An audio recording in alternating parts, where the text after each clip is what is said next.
Nabi Musa menangis, ya Rabbi ini apa-apaan? Orang sing ja'a ba'di kemudian melangkahi makom saya ini apa-apaan? Jadi Nabi Muhammad kan apapun hebatnya kan junior. Kok melangkahi makom saya ini apa-apaan? Enggak fair. Sampai Nabi Muhammad itu tanya gini sama Jibril. Reaksi Allah gimana ketika melihat Musa seperti itu? Jawab malaikat Jibril lucu. Ya rohidatahu, Allah sapal gayane Musa. Biar. Jadi lucu. Ya dibiarin aja sama Allah. Tapi yang jenenge Nabi Musa itu kekasihnya Allah. Tetap berkah bagi kita. Betul. Ketika setelah Mi'raj diwajibkan sholat 50. Gentena Nabi Musa kelihatan nabinya. Sebenarnya Nabi Musa itu sebetulnya loh, enggak menguntungkan kita sebetulnya. Tapi yang menguntungkan, sebenarnya enggak niat menguntungkan kita, tapi menguntungkan. Nabi Ibrahim kan di langit ke-6, keren lah. Konti jong ketemu Allah ngeten-ngeten kan sholat seket. Karena Nabi Ibrahim terkenal Nabi baik enggak bantah. Bareng Nabi Musa. Kenapa diceluk pangeran? Kula kan sholat ping 50. Inna ummataka la tutiku dalik. Wah, gak kuat umatmu. Serai-rai gak umatmu ora ngarah kuat 50 rokaat. Tapi sebenarnya Nabi Musa itu niatnya bukan membela kita. Fa inna ummati la umatku sing gagah-gagah ra iso meneh umat. Berarti sebetulnya ya itu masih pakai gengsinya gitu. Wes ngono-ngono lah sementing kita untung. Sebetulnya dia itu enggak terima wong umat saya aja yang lebih kuat. Enggak kuat apalagi umatmu. Dan terus sebutin irji ila rabbika fas'alhu takhfif. Itu berarti Allah dengan madzahirul jamal. Sudahlah, datang ke Allah minta keringanan. Allah itu baik. Minta, ambek Allah itu ringanan mau 5 tok, jadi cek 45. Balik ke Nabi Musa, piro 45, cek ra kuat umat. Wong umatku ora kuat, jadi sebenarnya dia bilang umatku ora kuat. Lho cara Nabi Muhammad model wong Malang, yo beda umatku mbek umatmu. Ribet kan? Beda. Lho Nabi Muhammad kan enggak seperti itu kan? Enggak punya akhlak Malang kan, akhlak. Maksudnya akhlaknya mujur itu, enggak akhlak yang baik gitu. Ya, akhlak yang mujur bukan yang Malang gitu. Mano, enggak tahu diambungkan Nabi Muhammad. Tanya Sauda, wah malah orang arah diambung kalau Sauda itu kan wis tuwa itu. Lucunya istrinya jawab. Tanya Aisyah yang mungkin Nabi. Iya, yang mungkin tanya Aisyah. Itu yang usul ya istrinya Nabi Maimunah. Selalu Aisyah. Tanya Mbak Aisyah. Ya Amirul ya Ummul Mukminin gini-gini. Wah, Aisyah yang cantik masih perawan kan. Qabbalani Rasulullah bahwa oh Nabi biasa ngambung-ngambung pas Ramadan dan beliau tetap puasa. Akhirnya fakih ngarang kan wa takbil fi Ramadan wa tublah la tubtilu shauma ngambung ora. Iku ya udah biasa di sini. Ya nasi bojone ayu. Ndak ini artinya seasik itu gitu. Jadi garwane Nabi sing ngrasa rodok tuwa. Wah, aku ora tahu. Kok Aisyah. Serilek itu dulu itu. Maksudnya orang-orang Islam pertentangan itu. Maksudnya ini ya balik semua ini bedanya orang pesantren sama orang kampus. Kalau orang kampus mau cerita agama itu rahmatan lil alamin, tapi nyontokno rileke ora iso. Agama itu rilek, tapi nyontokno rileke ora iso. Mergo ya rapati ngaji.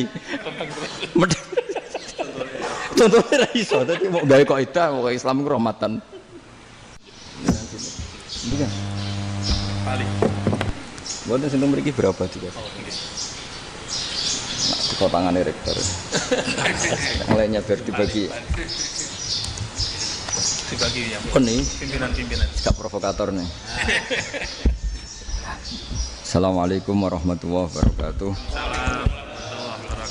Bismillahirrahmanirrahim. Rabbi shrah li sadri wa yassir li amri wa hlul 'uqdatam min lisani.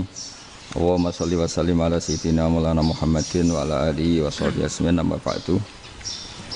Ini yang saya hormati pertama, pengatur saya ini, Profesor Dr. Haji Maskuri. Yang cara ngomong tidak kayak profesor, tapi kayak jurkam.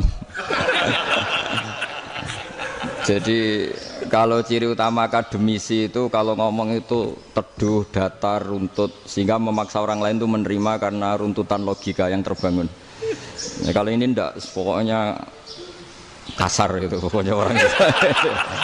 Ini agak lazim, agak dalam dunia ilmu.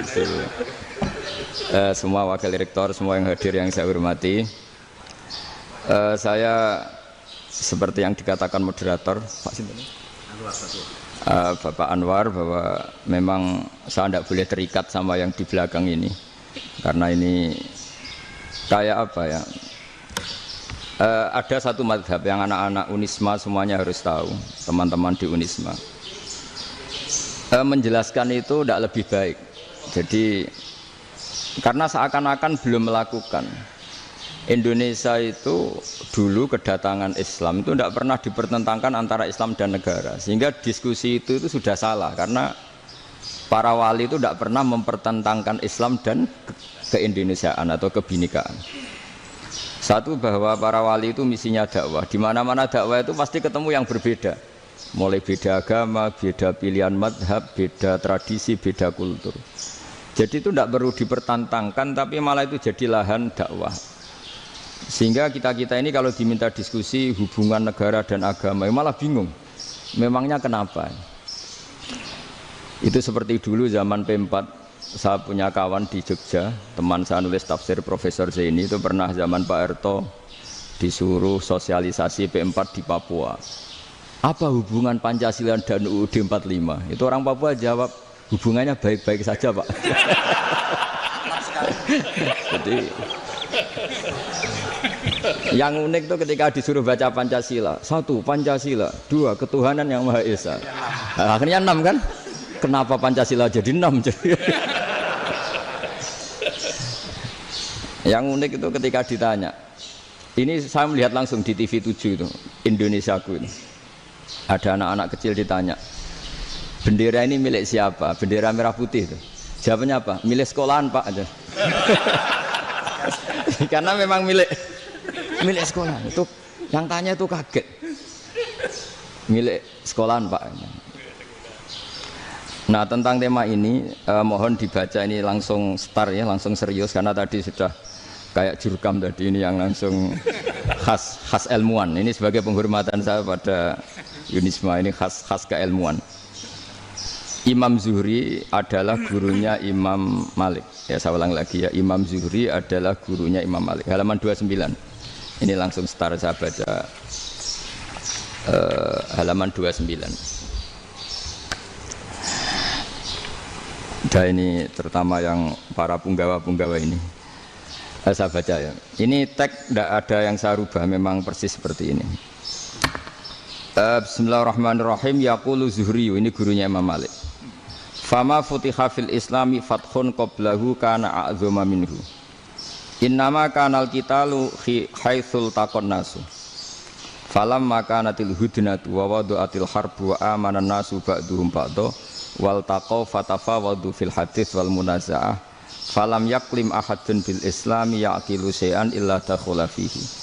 Walaqad dakhalataini kasanaten mithlu man kana fil islam qabla dzalika wa aktsar. Terus ini ngomongnya harus santai, nggak boleh provokatif. Begini, kita tahu dalam perdamaian Hudaybiyah itu poin-poinnya itu semuanya merugikan Islam. Di antaranya adalah jika yang Islam masuk kafir harus dibiarkan, karena berarti masuk ke habitat asli. Karena Nabi sebelum jadi Nabi, komunitas pokok itu kafir, sehingga kalau Islam masuk kafir kembali ke habitat. Tapi kalau Islam masuk kafir, kafir masuk Islam itu harus dikembalikan karena dianggap bid'ah. Maka kalau kamu dituduh bid'ah itu tenang saja dulu, Nabi itu ya dituduh ji'ta bidinin muhdas, kamu datang dengan agama yang baru.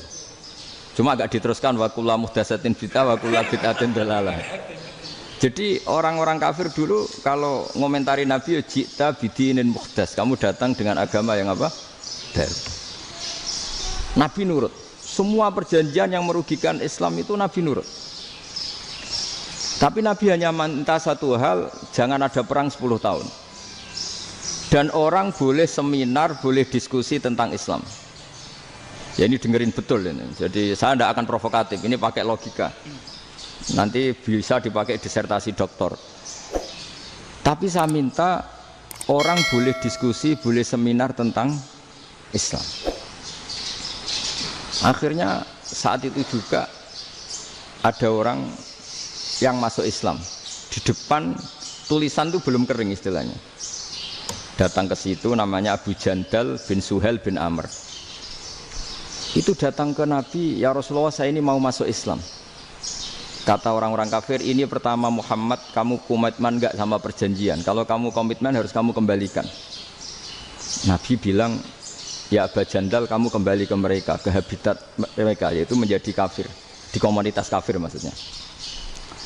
Akhirnya nangis. Umar, Sayyidina Umar itu mendekati Abu Jandal, kemudian memberi isyarat supaya ngambil pedangnya. Jadi isyaratnya wong ini baca ora wis.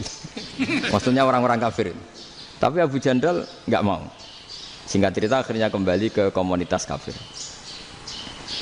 Tapi yang dikatakan Imam Zuhri cara analisis ini nggak bisa pakai provokatif, harus pakai analisis.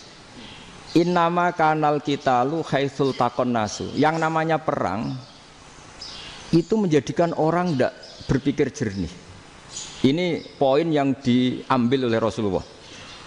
Kalau dibahasakan Nabi curi kesempatan, masuk Nabi dikatakan mencuri, meskipun itu hanya bahasa ya. Enggak mungkin lah kita bahasakan seperti itu. Saya ulang lagi ya. Kenapa ada perang berkesinambungan sampai tahun ke-8 Hijriah? Mulai tahun kedua ada perang Badar sampai tahun 8 Hijriah itu perang terus. Nabi sama orang kafir perang terus. Akibatnya apa Pak Profesor? Namanya perang itu ya enggak kau bermikir. Pokoknya agar ketemu Islam perang, Islam ketemu kafir perang enggak kau bermikir. Padahal Islam itu bisa diterima oleh akal sehat, harus lewat diskusi, lewat pengamatan, lewat pemikiran, lewat pengendapan berpikir. Makanya Nabi tahu ini masalah besar. Kalau orang perang terus, itu gak kober mikir Islam, tidak sempat diskusi tentang Islam. Makanya Nabi hanya minta satu poin. Oke, perjanjian ini saya turutin semua, tapi saya minta orang kafir semuanya boleh mendiskusikan Islam, boleh seminar tentang Islam. Mereka bilang iya, pada pikiran mereka kan diskusi paling piye. Ternyata betul, ada diskusi. Terus temanya gini, kira-kira bener di Muhammad Abu Jahal. Terus Tuhan Muhammad sama Tuhan Abu Jahal itu keren mana? Diskusi. Tuhan Muhammad itu khaliqus samawati wal ardi, yang menciptakan langit bumi. Sebagaimana kampanyenya Muhammad. Ya mereka masih jangkar bilang Muhammad. Kalau Tuhan kita, ya berhala itu yang kita bikin, yang kadang rusak, yang kadang kudanan, terus lumutan, pokoknya terus diskusi. Kita kok bener pengirannya Muhammad. Terus Muhammad Abu Jahal. Mulai dhisik Muhammad itu ratau bodoh nih. Mulai dulu Muhammad tuh gak pernah bohong. Abu Jahal, waduh, wis bodoh nih ngongkonan.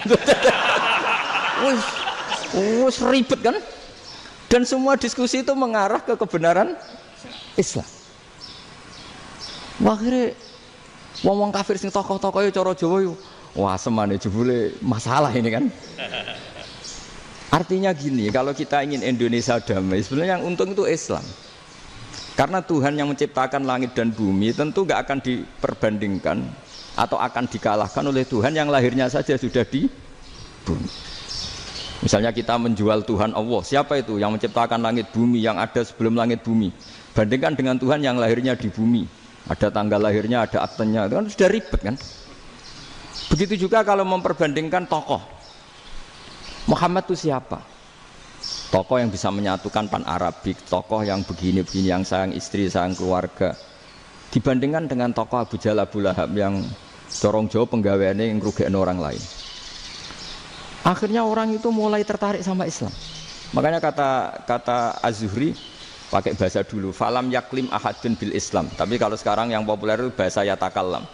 Sebenarnya yang benar itu bahasa kalimah yaklimu kalaman, karena masdarnya itu kalam, berarti sulasi nopo mujarrad. Tapi di fiilnya itu mujarradnya enggak kelaku. Jadi di fiilnya takallama ya takallamu, tapi untuk masdarnya yang kelaku kalaman. Jadi ini agak unik, agak enggak lazim. Sebenarnya kan takallama ya takallamu takalluman, tapi di masdarnya kalam populer, tapi di fiilnya tidak populer. Saya teruskan ya. Ini penting sekali.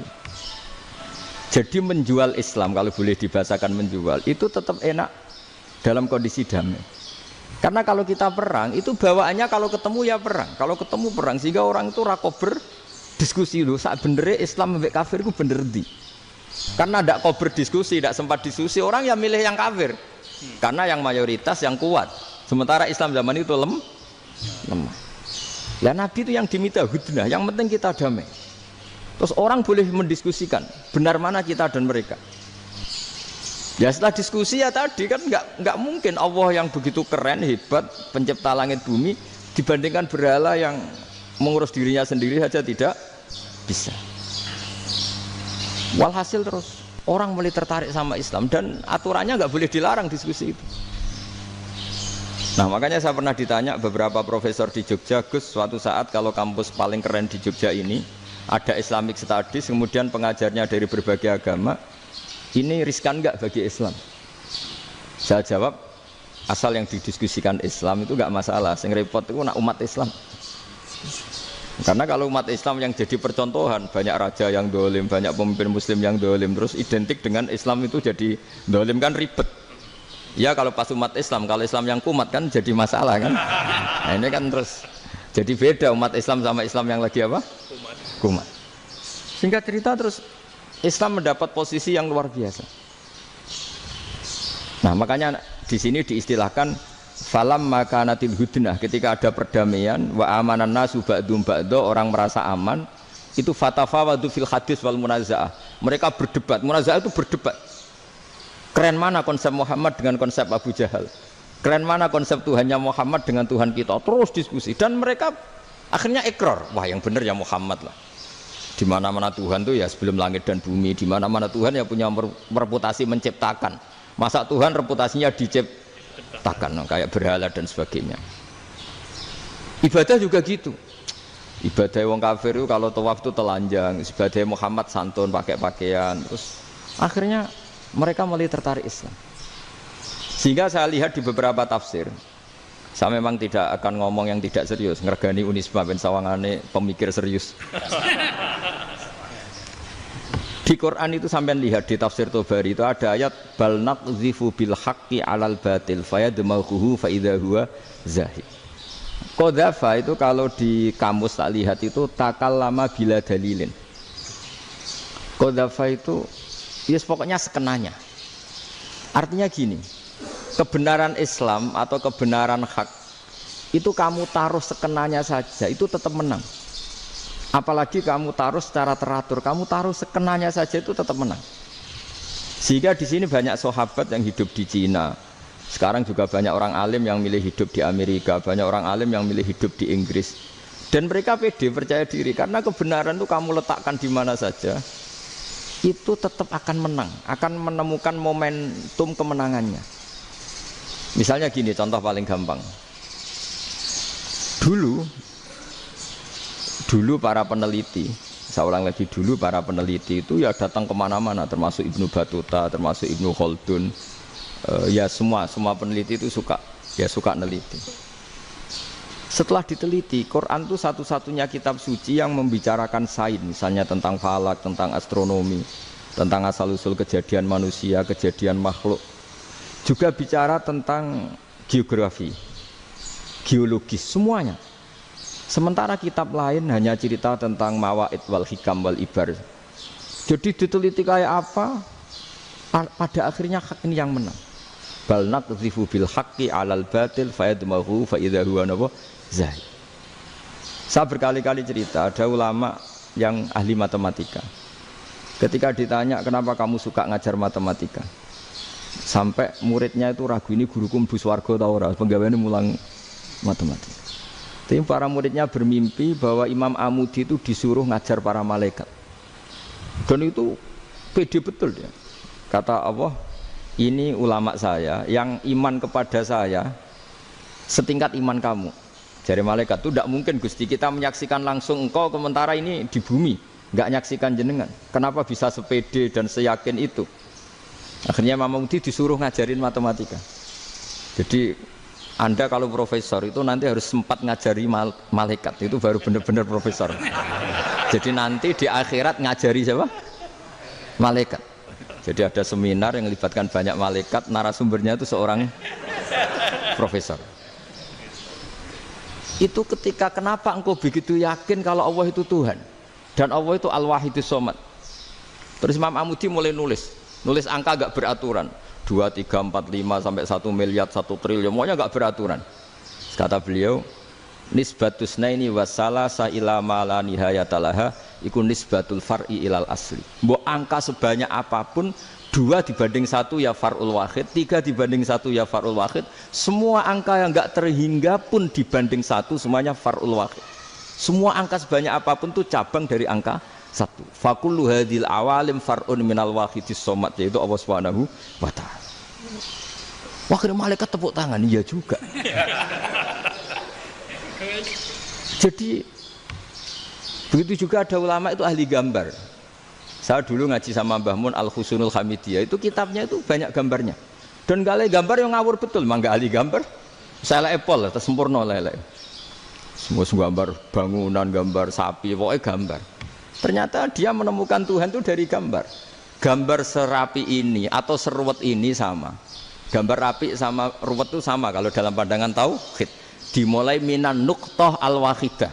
Kowe cek gambar sing rapi, sing indah, cek gambarmu elek, dimulai dari 1 titik. Dan titik ini nuqtatil wujud, yaitu Allah Subhanahu wa ta'ala. Jadi nak cara ahli tauhid gak penting gambare api, menang lomba atau ora penting. Butuhe hadis surah ini gambar baik yang rapi maupun ndak adalah min nuqtah dari 1 titik. Ya, alam raya sebanyak ini mbok gambar mbok ora, cek mulai Mars sampai Jupiter kabeh semua bentuknya yang banyak ini semuanya min nuqtatil wujud, yaitu dari titik wujud. Ini kok Allah Subhanahu wa ta'ala. Di sini hebatnya ulama-ulama, mbok dia pengajar matematika, mbok pengajar gambar, semuanya dipakai perangkat untuk tauhid. Nah, itu kan juga bagian dari Islam damai, Islam yang sangat tidak perlu perang untuk orang dipaksa Islam. Enggak perlu provokatif kayak tadi pidatonya rektor jenengan tadi. Jadi ciri utama ilmuwan tuh kalau ngomong datar tapi logikanya enggak terbantahkan. Itu ciri khas ilmuwan. Kalau ciri khas politikus kalau ngomong itu keras. Provokatif lah kira-kira gitu. Tapi isinya biasa. Nah, saya berharap nanti semua profesor doktor itu datar tapi isinya kualitasnya bagus ini. Mentes. Jadi makanya terus kata ulama, kenapa diistilahkan balnat zifu bil haqqi? Kenapa pakai qadzafa sementara qadzafa maknane takallama bila dalil? Maksudnya bila dalil di sini itu min ghairi ikhtiyajin ila dalilin. Kebenaran itu memang enggak butuh dalil. Apa kita perlu dalilnya apa? Buktinya apa? Kalau 3 itu cabang dari 1. Wong gendeng yang takok gitu pas orang gendeng. Wong 3 cabang dari 1 kok ditanyakan buktinya apa? Itu min awalil bidah. Pertama orang pasti tahu kalau 3 itu far'ul wahid. 1 juta juga far'ul wahid. 1 miliar juga far'ul. Gambar yang sebanyak apapun ya dimulai dari 1 titik. Cek gambar benar maupun yang tidak. Akhirnya apa? Ulama dulu itu sebegitu rileks nerangkan tauhid. Lalu kenapa asma ini yang ya ini kan khas NU ya, khas pesantren. Sebenarnya saya keberatan pakai istilah khas NU, pakai khas pesantren karena NU itu anaknya pesantren, jangan dibalik pesantren anaknya NU karena sebelum ada NU itu ada pesantren. Tapi kayaknya Unisma lebih suka pakai bahasa NU dan saya ya agak-agak orderan yang terpaksa disuruh ngomong. Ini agak apa ya, agak kacau sebetulnya ini agak kacau. Jadi NU itu sama pesantren itu tua pesantren. Jadi NU dilahirkan pesantren, bukan dibalik pesantren dilahirkan NU.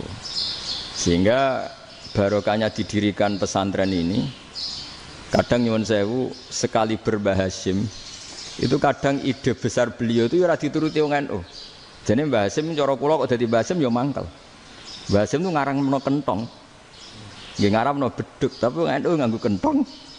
Beduk. Dan uniknya Mbah Hasyim enggak tersinggung. Karena ciri khas pesantren itu membolehkan perbedaan apa? Pendapat.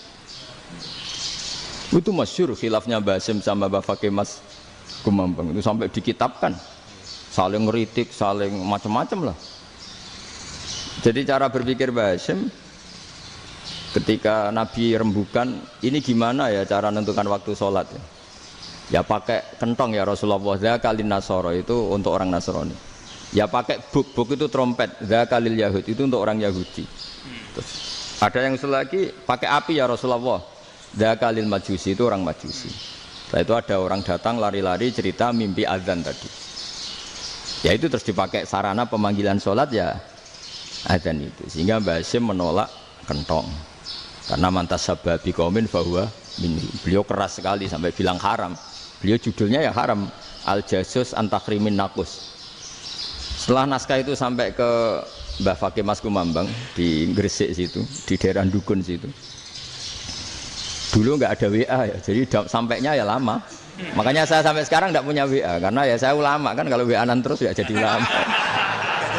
Nggak jadi ulama main WA-an terus itu. Lah itu termasuk rektor nggak kau bermikir itu mesti kebanyakan WA. Karena kan otaknya didikte oleh sesuatu yang masuk. Sesuatu yang dilihat itu kan pasti mendikte kita. Beda kalau yang enggak WA-an kan mikir apa kita yang menentukan. Kalau WA-an kan kita ditentukan. Mau mikir anaknya butuh apa gara-gara WA informasi Jakarta mikir Jakarta. Padahal secara kewajiban ngapain kamu orang Malang mikir Jakarta. Gara-gara WA mikir Jakarta belum selesai ada berita di Sulawesi, mikir Sulawesi. Habis itu mikir NTT. Makanya semua orang sekarang merasa tokoh nasional gara-gara informasi yang masuk itu nasional. Jadi Mas Yo RT yang mikir gimana Gus Indonesia. Padahal RT sampai lupa kalau dia itu RT. Jadi semua orang sekarang merasa tokoh nasional. Dan itu gara-gara apa coba? Akhirnya semua orang juga punya ide tentang nasional. Harusnya negara itu gini-gini. Jebule wonge sing duwe ikon itu sapa? RT. Ribet kan? Saya teruskan, setelah naskah itu sampai ke Kiai Fakih Mas Kumambang, beliau itu marah besar. Ini harus dilawan dan saya bukan karena benci Mbah Hasyim. Beliau teman saya ketika ngaji Kiai Mahfud di Mekah. Jadi Mbah Fakih dan Kiai Hasyim itu teman ketika ngaji di Mekah. Secara ngelawan tuh lucu.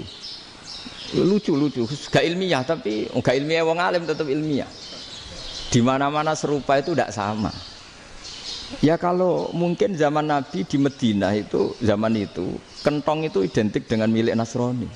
Di Indonesia beda.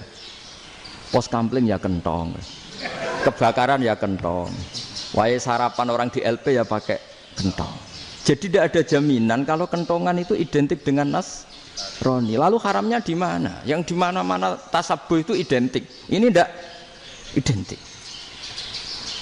Mulai masalah kan? Mulai masalah. Jadi beliau gaya judul Hazruus. Hazruus itu kepala bergeleng-geleng. Sekarangan kok ngene jadi sekarangan kok provokatif gitu gitu. Nah. Dan itu Mbah Hasyim ya hormat Mbah Fakih hormat Mbah Hasyim. Saya sendiri secara pribadi itu lebih suka pendapat Mbah Hasyim sebetulnya. Karena bagi saya sholat itu sakral, ya sudahlah kalau sakral ya dipanggil dengan sesuatu yang sakral yaitu kalimat thayyibah azan. Tapi saya tidak akan bilang kalau kentongan itu haram. Karena kalau haram alasannya mirip orang Nasrani. Sementara pos kampling ya pakai kentong, ada banjir ya kentong, ada kebakaran ya kentong. Jadi tidak identik untuk misa atau untuk sholat ala Nasrani.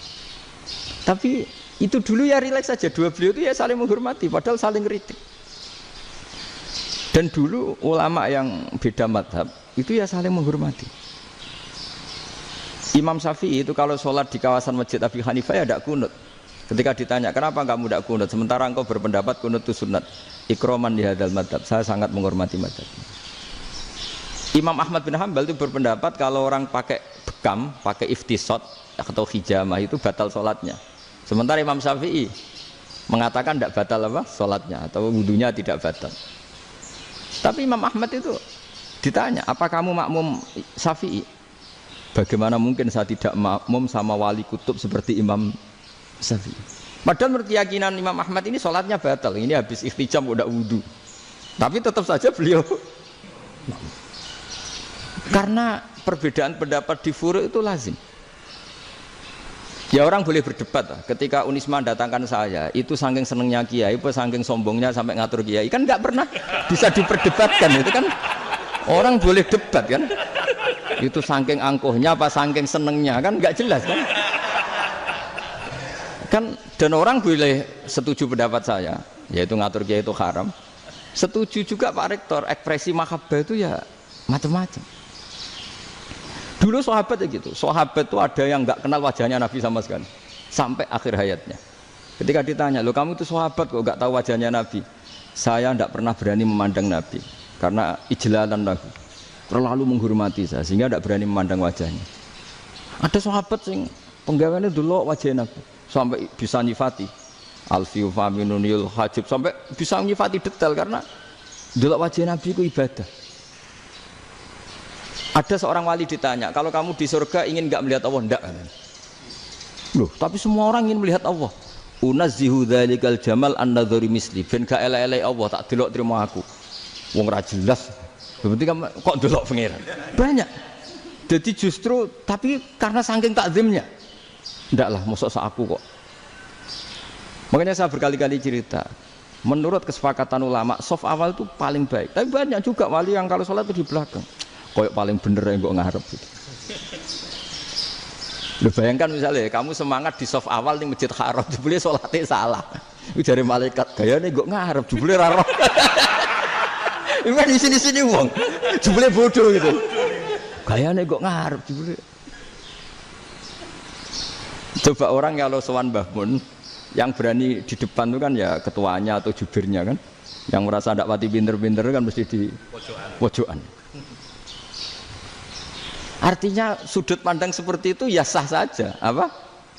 Sah saja. Makanya banyak sahabat yang jarang sowan Nabi, alasannya takut ganggu Nabi. Banyak yang sering sowan Nabi, alasannya seneng Nabi. Yang sowan ya seneng Nabi, yang enggak sowan alasannya seneng. Loh, Nabi itu tokoh, punya keluarga, punya anak. Kalau saya sering sowan berarti sering ganggu. Yang sering sowan dia alasan ini khazanah kita harus istifadah. Jadi zaman dulu dia biasa dua sahabat, yang satu milih mahabbah itu milih sering sowan, yang satu juga mahabbah milih tidak sering. Karena pertanyaannya bisa dibalik kan, sering sowan apa sering ganggu coba. Nabi Abedar, "Assalamualaikum." Nabi nimang cucunya, "Assalamualaikum." Ayo bener yang sowan apa bener yang enggak kalau seperti itu. Akhirnya terus diatur sedemikian rupa oleh Quran. Walau annahum sabaru hatta takhruja ilaihim lakana khairal lahum. Jadi sahabat kalau mau sowan Nabi ya nunggu di Sufah. Kalau Nabi keluar berarti milik publik. Sekali masuk ke dalam tidak ada sahabat yang berani sowan. La tadkhulu buyutan Nabi illa ayyudzana lakum. Kalau soal sampai masuk dalam harus nunggu dipanggil. Karena sekali Nabi masuk dalam itu milik privat keluarga, milik istrinya, milik cucunya, milik keluarganya. Dan Nabi sekali keluar ke ruang itu berarti milik publik. Itu terus jalan tengah. Karena kalau langsung masuk, bayangkan saya itu sering menyaksikan. Mbah Mun habis ngaji 2,5 jam ngaji Jalalain. Baru masuk, "Assalamualaikum." Padahal yai mungkin mau ke kamar mandi, mau ini itu. Jadi dulu itu Quran sangat modern. Sebelum ada dokter ngatur tamu, rektor ngatur tamu itu Islam sudah modern. Dia kan nggak fair kan? Misalnya saya ke Unisma harus janjian pakai ini, terus kalau misalnya ke sini selonang-selonang kan lucu kan, mentang-mentang kiai terus juga sowan-sowanan selonang-selonang. Padahal kalau kita mau ke mereka pakai protokol. Sering tidak fair dunia ini, tapi karena aku kiai ra oleh gelo ya sudah. Akhirnya saya memutuskan gak gampang kemana-mana karena itu. Saya sering didatangi ajudannya menteri, "Gus, mau ada tamu dari Jakarta tanggal ini, mesti saya bilang, mereka milih tanggal yang mereka kosong, kok tidak mikir apa itu kosong. Tak jawab enggak lah, sebelum diatur bahasanya dan tawaduknya gitu. Akhirnya dibalik, datang lagi, "Gus, jam dengan kosong apa kita menyesuaikan." Lah itu lagi dia akhlak kata saya. Itu baru punya akhlak kata saya. Bukan masalah gengsi ya. Saya sendiri itu dolan ke alumni itu jarang karena ya takut. Kiai kan yo nganggur, jam 09.00 nganggur, jam 10 nganggur. Bisa saja alumni itu kerja di pabrik, bisa saja yang latihan ekonomi di pasar. Sehingga kalau saya datang jam 9, iki kiai sing nilai santri ini, apa kiai sing ganggu santri. Nah karena orang ini melakukan rutin gak kok berpikir, pokoknya ngono jenenge silaturahim. Mau nyerah kok berpikir, padahal kalau diangen-angen ini kiai yang nilai santri ini, apa kiai yang ganggu santri ini karena datang di jam kerja. Nah, bayangkan kalau kebenaran dulu itu dikawal oleh satu peradaban perang. Jadi Nabi sesuai diangen-angen Pak Nabi. Perang Badar menang Nabi, perang Uhud menang wong kafir, perang ini gonta-ganti. Apapun itu yang penting satu kesimpulannya, cara Rasulullah kesimpulannya satu. Orang tidak kober mikir kebenaran secara mengendapkan pikiran dengan pikiran jernih. Maka hebatnya Nabi ketika perjanjian, pokoknya saya minta nggak ada perang. Dan orang boleh mendiskusikan Islam. Itu luar biasa idenya Nabi. Karena bawaan perang itu orang kan nggak kok bermikir. Ibarat seorang misalnya senang satu perempuan, ketemu rivalnya langsung perang kan gak mikir. Tapi kalau kau bermikir, jangan-jangan cawe wedok iku ora seneng aku. Untungnya apa untuk wong ayu ora seneng, malah mau loro hati. Terus sudahlah, buruan dialihkan kemana kan gitu. Itu nak mau amen WA nan tukaran lewat SMS atau tarung langsung ora kau bermikir. Tapi kalau kau bermikir, akhirnya berpikir nih. Perempuan tadi sebenarnya yang disenangi siapa? Oke, ternyata senang Pak Erick. Sudah kita ngalah. Karena tidak ada nikmatnya kan menikahi perempuan yang sama sekali tidak mencintai kita. Tapi kalau nak kau berpikir pokoknya diprovokasi, wah gue kalah mbak A, gue kalah mbak B. Pikirannya kan, ojo sampai kalah. Bareng wis menang ternyata ada lah. Nah bayangkan Islam itu seperti itu dulu, dipertarungkan. Doang Islam itu dinu aklin, agama yang diterima dengan akal sehat. Tapi sekarang ukurannya perang. Yang menang berarti benar, yang menang benar. Kan terus jadi repot. Itu Nabi tidak ingin, makanya Nabi ingin sudah lah, nggak ada perang. Nah makanya kata Imam Zuhri, fathul Islam terbaik adalah orang boleh diskusi tentang Islam dan tidak ada perang. Lagi-lagi penting, tidak perang itu penting, silmun itu penting, perdamaian itu. Setelah tidak ada perang, akhirnya fatafawadu fil hadis wal munazah, orang boleh diskusi apa saja, termasuk boleh adu polemik. Konsep satu Tuhan dan Tuhan banyak diperdebatkan. Akhirnya Nabi secara rileks bisa menjelaskan. Muhammad, urusan kita banyak. Kalau Tuhannya satu tidak cukup, Tuhan harus banyak untuk menyelesaikan berbagai urusan. Ada Tuhan bagi rektorat, bagi macam-macam kan. Ada Tuhan untuk ngurusi utang, ngurusi BPKB, macam-macam. Terus kata Rasulullah, enak saja Nabi jawabnya. Ya kalau kamu punya majikan banyak, perintahnya beda-beda, kamu mangkel enggak, bingung enggak? Ya susah mat, kalau majikannya banyak, perintahnya beda-beda, kita jadi repot. Senang mana? Senang majikan satu. Ya sudah Tuhanmu itu majikan kamu. Kalau Tuhannya banyak, perintahnya macam-macam, kamu yang repot. Akhirnya sudah mat Tuhannya satu aja. Nah, itu ya barokahnya diskusi tadi, barokahnya enggak perang. Daraballahu mathalan rajulan fihi syuraka'u mutasyakisuna wa rajulan salamal lirajul hal yastawiyani masalah. Terus alhamdulillah. Jadi orang yang paling kafir pun saat itu taslim. Nah ini kembali ke kalimat la ilaha illallah. Saya tidak perlu provokatif, pasti teori saya itu benar. Bukan saya bilang benar itu karena sombong, enggak. Ini sesuai teks. Misalnya begini, benar enggak kelompok takfiri yang suka ngafirkan orang lain? Itu pasti tidak benar. Logikanya gampang. Orang yang kafir 70 tahun saja dengan melafadzkan la ilaha illallah menjadi muslim. Masa dengan kalimat yang sama yang muslim menjadi kafir? Itu logikanya kan enggak ketemu. Orang kafir 70 tahun untuk menjadi muslim disuruh baca apa? La ilaha illallah. Tapi gara-gara baca la ilaha illallah nyekel patok jadi kafir. Pertanyaannya loh, ini kalimat apa? Kalimat untuk mengkafirkan apa kalimat untuk mengislamkan? Karena yang kafir dengan kalimat itu menjadi Islam, ternyata yang Islam dengan kalimat itu menjadi kafir. Itu ketemu enggak cara logika itu kan enggak ketemu kan? Makanya cara pikirannya Abdul Hasan As-Sadzili, dan saya setuju pikiran itu. Istighfar ini boleh orang Jawa Timur protes karena kadang beda manhaj, tapi jangan protes saya, protes Abdul Hasan As-Sadzili, kualat mesti sampean. Ketua Torekoh napa? Sadziliyah. Cara madzhab Sadzili, dan Anda boleh berbeda madzhab, mencari khasnya wong kampus sing wani beda. Beda kapasitas lah, pokoknya butuhnya beda. Dan ketok pinter, ketok kritis tuh. Cara madzhab Abdul Hasan As-Sadzili itu gini Pak Rektor. Jadi istighfar itu baik. Tapi ba'da kamali tauhid, setelah tauhidnya itu benar. Alasan beliau masuk akal. Ketika ada ayat fa'alam annahu la ilaha illallah wastaghfir li dzambik.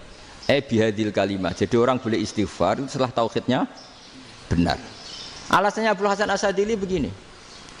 Qul lil ladzina kafaru iyantahu yughfar lahum ma qad salaf. Katakan kepada mereka yang kafir, sekali mereka tidak kafir, maka otomatis dosanya masa lalu diampuni. Pertanyaannya, yang bisa menghentikan kekafiran itu kalimat apa? La ilaha illallah. Dengan hanya melafadzkan la ilaha illallah Muhammadur Rasulullah, langsung yughfar lahum ma qad salaf, langsung dosanya diampuni. Berarti yang menjadi pengampun dosa lah, penyebab pengampunan itu apa? La ilaha illallah. Itu bahkan orang kafir belum istighfar. Di ayat itu kan Allah enggak mensyaratkan setelah la ilaha illallah istighfar baru diampuni, enggak. Asal la ilaha illallah langsung yufar lahum maqad salah. Saya ulang lagi ya, jelas ya. Jadi kulil ladzina kafaru iyantahu yufar lahum maqad. Nah, sekarang iyantahu, mereka berhenti dari kafirnya. Syaratnya pakai apa? La ilaha illallah Muhammadur, itu langsung yufar lahum maqad. Artinya apa? Ghufranullah itu bisa didapat hanya dengan mujarrodut tauhid, yaitu hanya dengan melafadzkan kalimah thayyibah. Dan sahnya istighfar juga berdasar kalimah thayyibah itu. Misalnya gini, orang kafir sebelum Islam melafadzkan astaghfirullah, astaghfirullah, astaghfirullah, kira-kira diterima enggak? Enggak kan? Karena syaratnya istighfar ba'dat tauhid. Nah, makanya dalam mazhab Sadzili istighfar itu setelah la ilaha illallah. Karena cara pandang ya seperti itu. Jadi fa'lam annahu la ilaha illallah wastaghfir li dzambi. Jadi dengan kebenaran tauhid saja ini sudah cukup kita insya Allah layak diampuni. Karena innallaha la yaghfiru ayyusyraka bihi wa yaghfiru ma duna dzalika liman yasha. Jadi orang yang tauhidnya benar itu bisa diampuni Allah asal tauhidnya benar. Itu Allah ngendikan liman yasha wa yaghfiru ma duna dzalika liman yasha. Dawe Imam Suyuti walam yakun liman yastaghfir. Jadi orang yang bertauhid secara benar meskipun gak sempat istighfar itu tetap potensi diampuni. Karena bawaan tauhid itu sudah menjadi layak diampuni. Kayak orang kafir sekali ngelafatkan kalimat tauhid mbok gak istighfar langsung diampuni. Nah, karena melihat seperti itu terus orang berlomba-lomba memperbanyak jumlah ngelafatkan la ilaha illallah. Jadi kita yang alim, kita semua, saya tidak bilang saya, kita termasuk yang di pinggir-pinggir saya ngaku alim yang ramah masalah lah sopai. Kita semua yang alim-alim itu tahu bahwa la ilaha illallah itu super. Sudah bawaannya tauhid, juga punya kelayakan diampuni. Nah, kemudian nasib kita agak sial. Malah kalimat ini dituduh bid'ah, dituduh khurafat. Mergo Nabi enggak pernah tahlilan, Nabi enggak pernah. Nabi gak pernah tahlilan, kalau diartikan Nabi ora tau maca la ilaha illallah, enak gak kalimat ini. Nah, ini provokatif ini. Jadi ini sudahlah keanehan-keanehan ini kita terima karena ciri utama wali, ciri utama ulama itu wa udhu fisabilillah, harus pernah disakiti. Jadi kalau Unisma sakit karo dituduh apa? Dituduh bid'ah itu berarti belum calon ulama. Anjar ulama itu wa udhu fisabilillah, harus disakiti. Jadi kalau kamu disalahpahami itu ya harus santai. Provokatif tadi. Iya, termasuk provokatif tadi. Termasuk diatur tadi itu. Jadi kalau cara berpikir kan, karena mereka itu memang kalau kita turutin itu memenya itu terlalu, kadang menghujat kita itu. Enak ya jadi KNU, ada orang mati datang, kiainya dapat makan, dapat rokok, terus pulang gitu. Jadi apa, terus kita kayak tersangka terus. Kita kan kayak tersangka terus, tertuduh terus itu. Terus yang orang NU ya memenya juga nggak kalah ekstrimnya. Boleh ya ajaran orang nggak boleh ngasih-ngasih kiai gitu. Berarti boleh dong ajaran kikir. Jadi memang kadang apa ya, cangkem elek lah bahasa kasarnya itu. Itu memang kadang lebih mengenakan. Kalau kita datang ke acara mayat kan dapat makan, dapat minum. Kalau yang sohibul bed rokok ya dapat rokok. Kalau kiainya dapat wajib, kadang 20.000, kadang 50.000. Terus memenya itu kok setega itu ya, ada orang meninggal kok malah kita makan-makan. Seakan-akan kan kultur ini biadab kan gitu. Tapi yang orang NU kebalikan balas. Oh ternyata nggak boleh ya mayat disodakoi. Ternyata nggak boleh ya orang dermawan. Berarti Islam membolehkan medit ya gitu. Model ini kan. Tak angen-angen itu luwih mandi timbang takbir ya kan.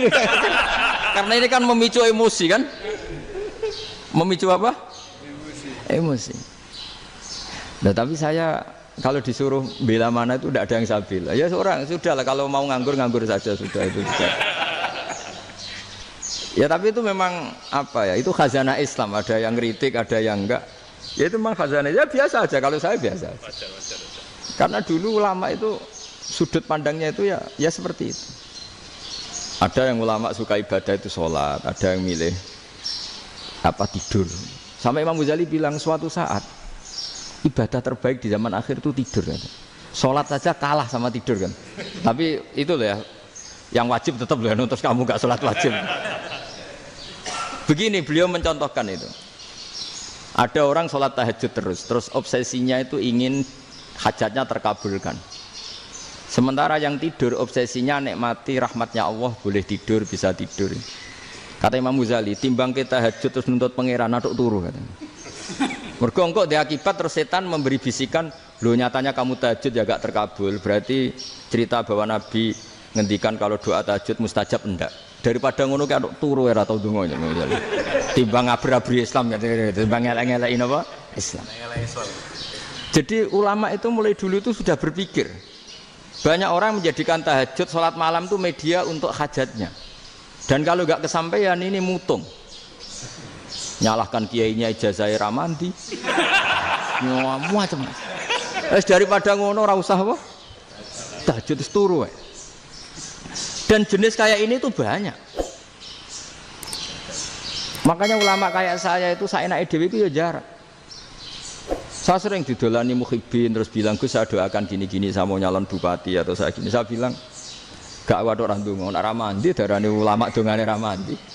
Nak mandi kamu jadi bupati tetap nganggep karena beli. Sopo sing ora roh bupati saya gak beli." Ribet kan? Ketika mereka jadi ngunsurkan doa kamu apa karena kemarin beli?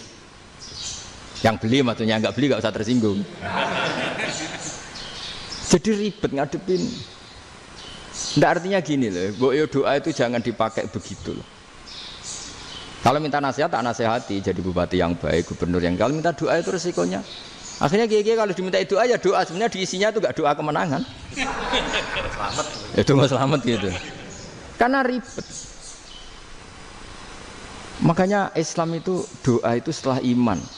Aturan iman benar baru doa. Aturan iman benar termasuk Allah itu yaf'alu ma yasha, boleh melakukan yang dikehendaki. Allah enggak boleh terdikte oleh doa kita, enggak boleh. Ya saya ulang lagi ya, mazhab Hasan Asyadzili ini khas kita. Jadi la ilaha illallah itu didahulukan sebelum istighfar. Tapi kebalikannya mazhab Imam Sanusi itu dibalik. La ilaha illallah itu kalimat yang sakral.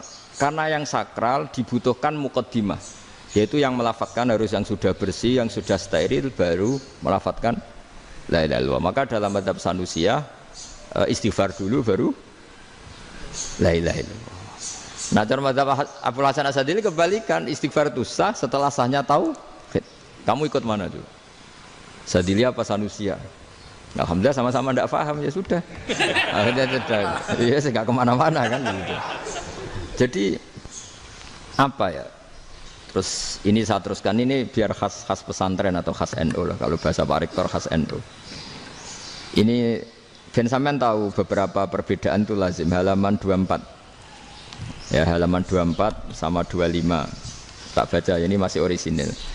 An Sufyan bin Uyainah, ini juga gurunya Imam Syafi'i. Kata Sufyan bin Uyainah, beliau cerita, kana Isa wa Yahya alaihi masalam ya'tiyanil qaryah. Fayas'alu Isa an syirari ahliha. Was'alu Yahya an khiyari ahliha. Jadi Nabi Isa dan Nabi Yahya itu satu generasi, sama-sama masih muda. Kalau di satu kampung yang Nabi Yahya tanya, ini keluarga terbaik siapa? Saya mau nginap di situ karena kumpul orang baik itu nyaman. Kalau Nabi Isa kebalikan, keluarga terburuk mana ya? Saya tak di situ. Nah terus akhirnya faqala lahu Yahya lima tanzilu ala syirarin nas. Kenapa kalau kamu bermalam kok malah kumpul orang-orang yang nakal? Innama ana tabibun udawil mardo. Saya ini nabi ibarat dokter. Di mana-mana dokter yang ngumpuli yang sakit, ngobati yang sakit. Makanya di NU itu ya banyak kiai jazab mengumpuli yang nakal-nakal. Nak tepak yang ngentas yang nakal, nak ra tepak ya katut.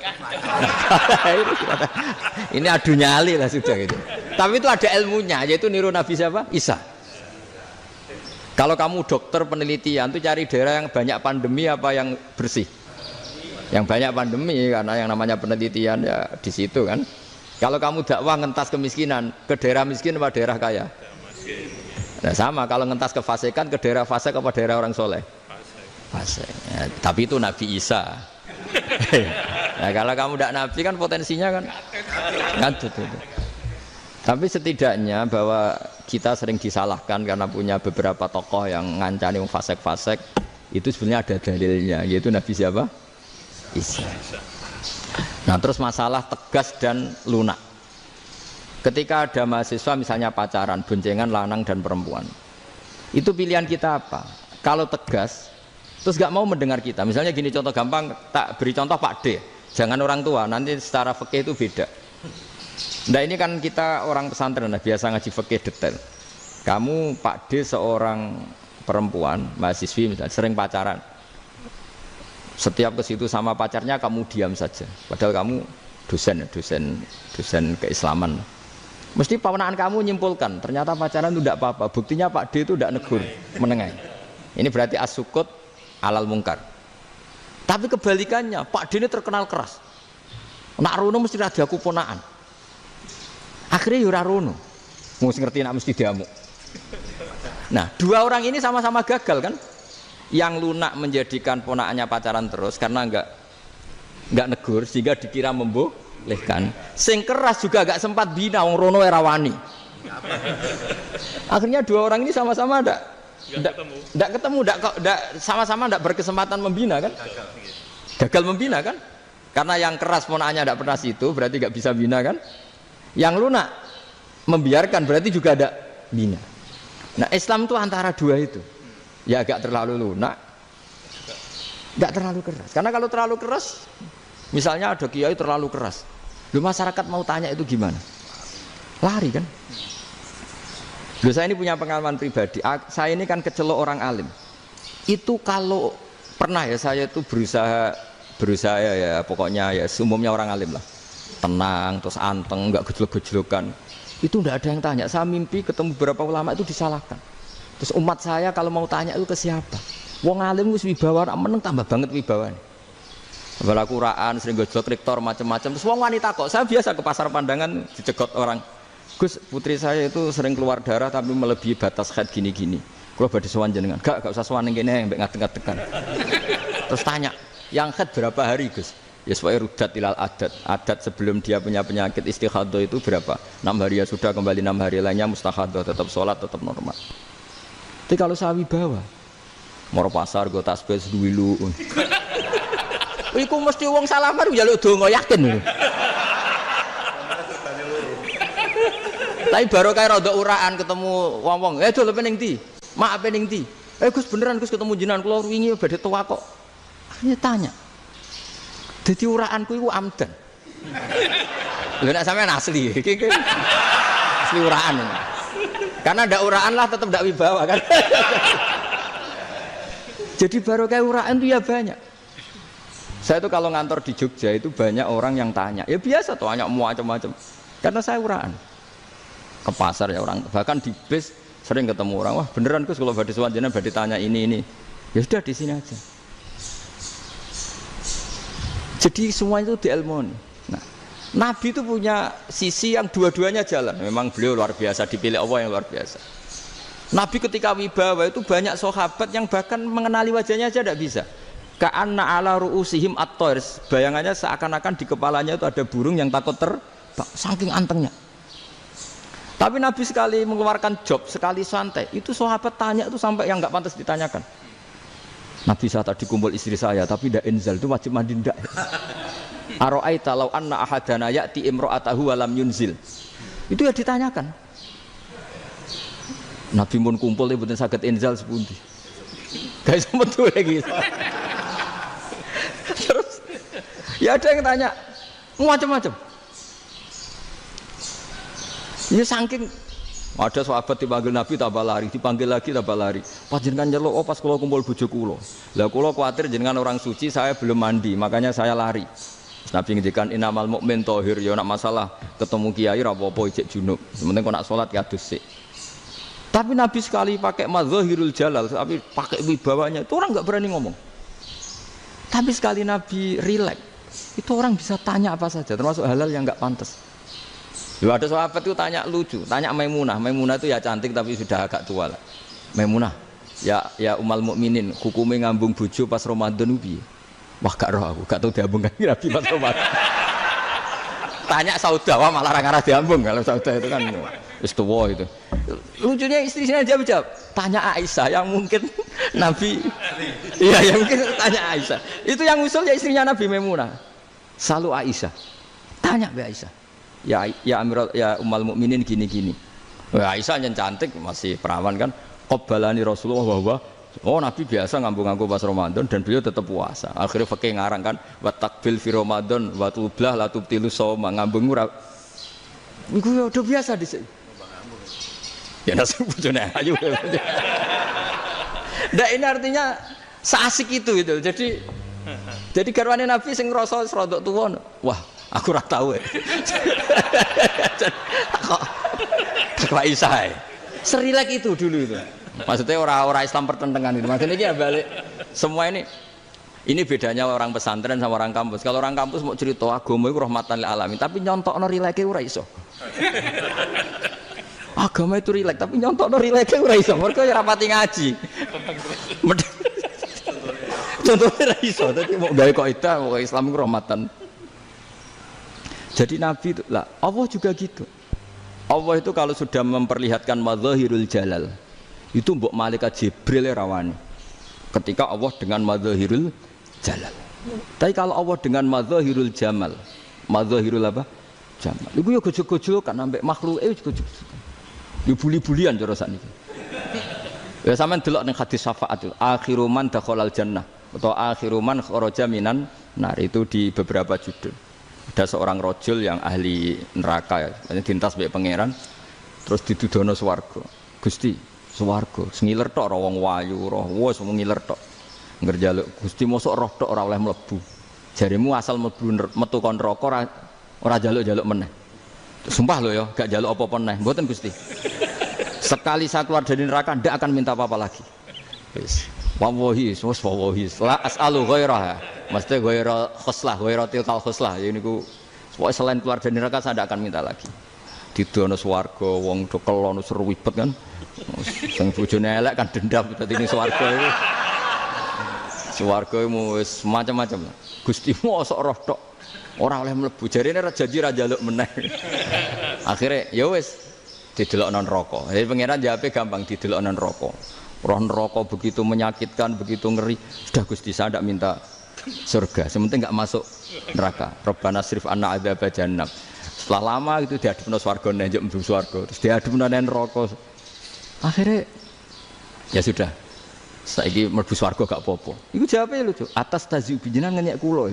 Wong karuan ra ahli swarga kok mlebu swarga. Terus akhirnya mlebu swarga, kan mlebu swarga tamanna, sangen-angen sembo jaluk apa?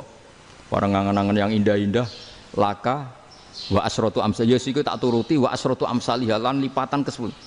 Jawabe wong lanang ya lucu. Atas taziu bi wa anta rabbul alamin. Jenengan pangeran kok ngenyekan. Maksudnya wis karuan aku ora pantes. Terus dari pangeran la astazi ubika walakinni alama asya'u qadir. Aku gak ngenyek kowe, pancen aku pangeran. Nuruti kowe iku iso. Jadi Allah sendiri ketika dengan madzahirul jamal itu malaikat ya ono sing wani bantah. Masyhur itu kan malaikat sing bantah pangeran ataj alufiya mayufsidu fiya wasfikut. Karena Allah dengan madzahirul jamal. Sing paling masyhur Nabi Musa. Nabi Musa itu ketika Nabi Mi'raj. Nabi Mi'raj itu beliau kira-kira di langit keempat lah yang masyhur atau kelima. Ngelangkahi. Nabi Musa menangis, ya Rabbi ini apa-apaan? Orang sing ja'a ba'di kemudian melangkahi makom saya ini apa-apaan? Jadi Nabi Muhammad kan apapun hebatnya kan junior. Kok melangkahi makom saya ini apa-apaan? Enggak fair.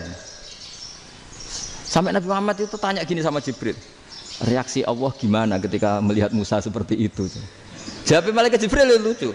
Ya roh hiddatahu, Allah sapal gayane Musa, biar. Jadi lucu. Ya dibiarin aja sama Allah.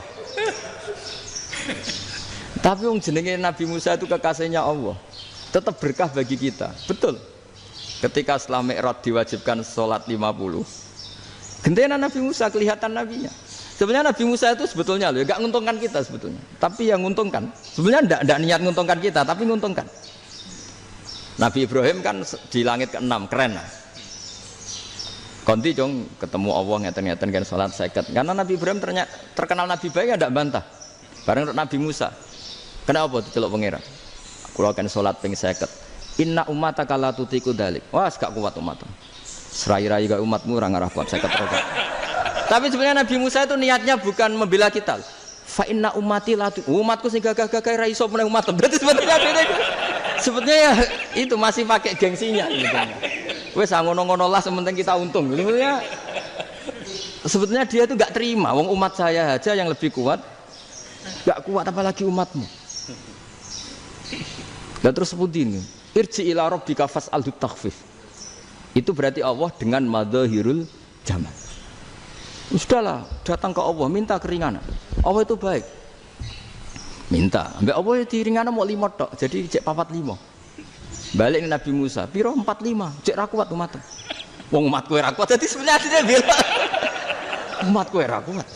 Lho cara Nabi Muhammad model wong Malang. Yo beda umatku mbek umatmu. Ribet kan? Beda. Lho Nabi Muhammad kan enggak seperti itu kan? Enggak punya akhlak Malang kan? Akhlak. Maksudnya akhlaknya mujur itu loh, akhlak yang baik gitu. Ya akhlak yang mujur, bukan yang Malang gitu. Jadi Nabi ya manut. Tinggal 40 kan, dikurangi lagi 35 sampai 9 kali kan, masyhur itu. Ya kan kalau dikurangi 55 kan berarti turun naik kan 9 kali. Itu setelah 5 itu Nabi Musa aja usul masih ragu. Itu cara Nabi munggah nentek. Ini entek ya. Terus iya doa tuntas betul. Bebas. Terus munggah ado-ado lha opo? Ngapain itu? Akhirnya Nabi Muhammad sudah sampun ya kalimah Allah. Saya ini malu sama Allah Musa. Sudah 9 kali dan diturutin terus. Jadi Allah kalau dengan madzahirul jamal itu Nabi Musa biasa nego sama Allah. Tapi ketika Allah dengan madzahirul jalal itu Nabi Musa enggak berani. Yaitu di hadisus syafa'ah. Hadisus syafa'ah ketika manusia datang ke Nabi Adam, ya tuna Adam. Ya Adam anta abul basar ngene isfa'li ana inda rabbik. Kamu saya minta mensafaati kita. Nabi Musa, Nabi Adam inna rabbi qad ghadibal yawma ghadaban lam yaghdab qablahu mislah wa la yaghdab ba'dahu mislah. Ini Allah sedang murka besar dan tidak akan murka seperti ini lagi. Sudah saya tidak berani nafsi. Nabi Ibrahim enggak, termasuk Nabi Musa ketika di itu ya enggak berani. Karena Allah dengan madzahirul jalal. Itu Nabi Musa enggak berani. Sudah saya sendiri itu pernah salah. Yaitu saya membunuh seseorang yang enggak disuruh oleh Allah membunuh itu. Yang pas jotosi orang Kipti. Akhirnya datang ke Nabi Muhammad. Pas ke Nabi Muhammad Allah dengan madzahirul jamal. Dengan madzahirul jamal sampai Kanjeng Nabi ngendikan analah saya akan memintakan syafaat kalian. Terus fa ahmadu rabbi bima hamida allamaniha rabbi. Saya muji Allah dengan pujian-pujian yang orang lain tidak tahu, hanya saya yang diajari, kata Rasulullah. Nah di sini menurut banyak ulama termasuk kitab yang saya baca, kenapa Muhammad sebagian namanya Ahmadu. Itu dari af'al tafdil fa Muhammadun Ahmadu min ghairihi. Muhammad Rasulullah itu kalau muji Allah di atas cara mujinya Nabi yang lain. Jadi Ahmadu bukan dari fi'il mudhari' lil mutakallim tapi dari af'al apa? Tafdil. Fa Muhammadun Ahmadu min ghairihi. Bahwa Kanjeng Nabi Muhammad sallallahu alaihi wasallam itu cara mujinya Allah di atas pujian para nabi. Makanya di sini Sayyid Ali Zainal Abidin kalau muji hamdal hamidin wa fauqa hamdil hamidin. Jadi pujian saya ini di atas rata-rata cara mereka apa? Memuji. Yaitu sirinya apa? Nabi itu tahu bahwa akhirat itu tidak bisa batasi Allah. Kamu tidak bisa nyemprit Allah. Allah, ini akhirat loh. Amal sudah ada manfaat. Ingat itu. Tidak bisa seperti itu. Allah itu nggak bisa tunduk sama konstitusi yang bernama akhirat. Artinya Allah meskipun di akhirat tetap duwe hak yaf'alu ma yasa atau yaf'alu ma yurid. Nggak bisa kamu terus wah ini akhirat amal ra iso dikirim wong mati, amal ra iso dikirim. Yo pangeran kok mbok atur. Kalau kita yang mengirimkan tidak bisa, tapi kalau Allah tetap bisa. Makanya ada kiai mengatakan kodok qadar ora iso dirubah, itu kamu. Makanya ada seorang kiai ditanya, kodok qadar ora iso dirubah sekali dicatat selesai. Jari kiai tadi, tapi nak Allah iso. Dalile apa yang huwa ma yasau wa yusbit. Nak Allah ya iso, sing ra iso kan kita. Nah, Nabi itu tahu betul meskipun akhirat itu Allah masih bisa dinego saking baiknya. Akhirnya Nabi sujud, masyhur itu terus, ya Muhammad irfa' ra'sak wasal tutok wasatu safa. Semat sirahmu angkat. Kujo apa tak turuti. Terus semenjak itu Nabi minta apa? Syafa'. Artinya apa? Ketika Nabi lain berpikir bahwa akhirat ini membatasi amal karena sudah Nabi tahu betul kalau Allah tetap Allah. Yang enggak terbatas kekuasaannya, enggak terbatas rahmatnya juga saat di akhir. Makanya disebut fa Muhammadun Ahmadu min wirihi. Makanya wa mubasyiram bi rasuli ya'ti mim ba'di ismuhu Ahmad. Jadi makanya terus banyak GNU sing wis macam-macam lah. Sing ana sing potongane wedi terus hati-hati. Niku berarti makome Madzahirul Jalal. Ana sing amen guyon nek makome Madzahirul Jamal. Ana sing ra jelas ngene iki, sing ra jelas. Nak guyu buanter kok nangis yo buanter. Jebule urusan utang. Lah ini sudah yang udah. Jadi makanya yang rileks saja. Sebenarnya agama ini santai, rileks karena agama ini harus bifarohin wasururin. Enggak boleh agama ini dibawa dengan kekerasan, dengan antisosial. Karena agama ini harus kul bi fadlillah bi rahmati fa bidzalika falyafrahu, harus senang, harus rileks. Makanya saya jadi kiai itu senang takutnya gini. Sekali saya tidak senang jadi presiden buruk. Ternyata di wong alim ora enak. Itu contohnya. Sampean merengut terus uripe susah. Nanti orang tidak berani jadi orang alim. Makanya saya buktikan bahwa saya lebih bahagia dibanding rektor. Nanti orang yang jadi rektor semua ingin jadi orang alim. Saya pernah ketemu sekian rektor di Jogja tanya, Gus, kenapa jenengan bela-belain pesantren sampai segitu? Kan keren kampus NU, sekarang ada Unisma, ada NU Jogja, ada NU Jepara gini. Tak bilangin gini, sampai rektornya itu istighfar. Saya bilangin gini, ini sekaligus tak kasih tahu ini rektor Unisma ini. Tak bilangin gini, andai kan tidak ada kiai kayak saya itu Islam bisa tutup. Kok bisa Gus? Misalnya ada perempuan haid faqal adat. Itu kalau untuk tahu hukumnya haid daftar dulu ke Unisma. Daftar dulu kan? Setelah daftar nunggu pelajaran haid. Baru tahu haid setelah 3 tahun dari masalahnya gitu. Tapi baru kayak kiai ketemu saya di jalan, Gus anak kula nu haid ngeten-ngeten mboten normal hukumnya piye? Oh hukumnya ngene dibalekno ning adat. Ora usah registrasi, ora usah daftar.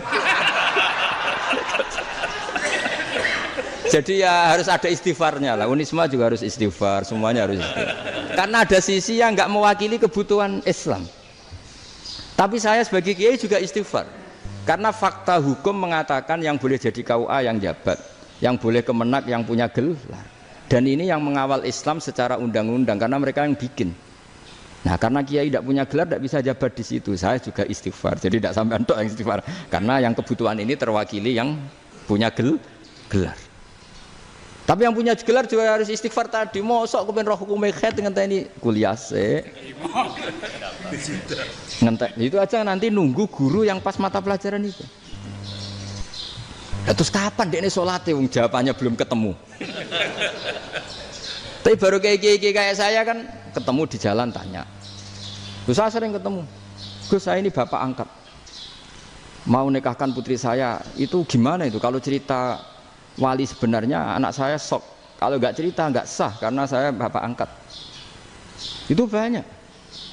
Hanya tak akali ya sudah wali yang sebenarnya taukil pada hakim tanpa diketahui, tapi hakikatnya itu taukil hakim. Itu kan tidak gampang.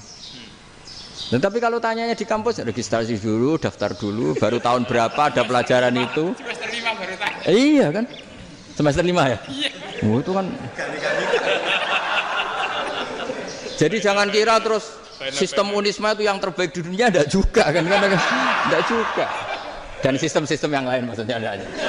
Tapi sistem kiai loh, Mbah Mun juga sering pesen saya, kowe kudu seneng pegawai negeri. Piye sing jaga agama pegawai negeri. Kemarin pas acara 7 harinya Gus Roba sama matur itu di depan para kiai. Setelah saya jadi kiai ya itu nyata. Islam di Papua, di NTT yang bawa siapa? Dokter negeri, ya kan?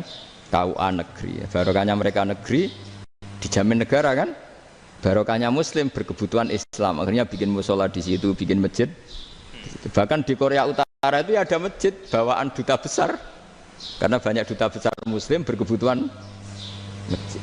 Yang bisa gini itu yang negeri apa yang swasta? negeri lah. Di sini kiai tidak mewakili semua kebutuhan apa? Islam. Tapi kampus juga enggak, kampus Islam sekalipun tidak memenuhi semua kebutuhan Islam tadi. Masa orang tanya kan nunggu semester berapa tadi? Semester 5 masih daftar dulu. Nunggu pelajaran itu. Payahnya pas ketemu dosennya, saya tidak pernah ribet kan? Dosennya cowok gitu. Jadi sudahlah, makanya ini. Iya, makanya ini kan bentuk kearifan. Jenengan ngakui fungsi kiai kayak saya itu bentuk kearifan. Saya juga ngakui jenengan ini butuh kearifan. Saya sering didolani KUA itu. Itu rata-rata ya didikan kiai. Kompilasi hukum Islam itu banyak ya, janda cantik. Contohnya harus cantik, kalau jelek nggak mungkin terjadi kan. Ada janda cantik kebetulan suka kawin tapi takut zina. Saya ulang lagi, suka kawin tapi takut. Itu seringnya gitu Pak Rektor. Jadi dia kawin bosen bilang ke KUA, Pak saya sekarang mau nikah sama ini. Loh, tapi kamu mau punya suami. Ya tapi kan nggak tercatat Pak. Itu KUA-nya rata-rata itu nggak berani. Meskipun nggak tercatat karena secara fikih meskipun nggak tercatat tetap dia seorang perempuan yang bersuami, maka nggak boleh nikah sama orang lain. Jadi coba kalau nyuwun sewu KUA hanya ngikuti hukum formal, yang penting di catatannya nggak punya suami, ya dinikahkan saja kan. Tapi mereka enggak, karena didikan kiai enggak berani. Artinya gini, kalau hanya pro hukum catatan sipil, maka ini dinikahkan bisa karena enggak tercatat.